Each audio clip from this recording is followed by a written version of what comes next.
सरजमीन टीटागढ़ एक मिनी भारत कहलाता है।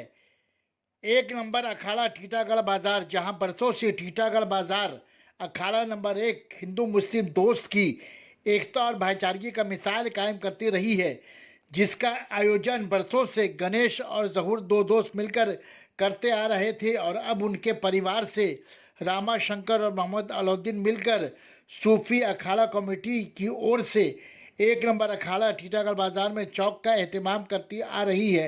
आज chairman Titagarh municipality Kamlesh Sahu, ward number 1 के काउंसलर विष्णु सिंह और दूसरे काउंसलरों के अलावा टीटागढ़ यूथ कांग्रेस सदर उमेश वर्मा और टीटागढ़ तृणमूल कांग्रेस के सीनियर निगरान भी मौजूद रहे। देखिए, जैसा कि हम लोग हर जगह बोलते हैं कि हमारा ये टीटागढ़ एक मिनी इंडिया है।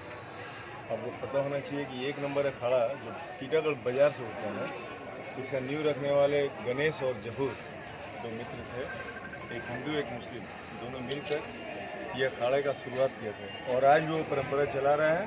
उनके परिवार से रामा शंकर जी आज भी हैं और अलाउद्दीन भाई हैं। आज भी ये सब मिलकर, हम लोग सब मिलकर ये ताजिया यहाँ पे रखते हैं। ये कमेटी का क्या नाम है? सूफी वारसी अखाड़ा 1A कमेटी।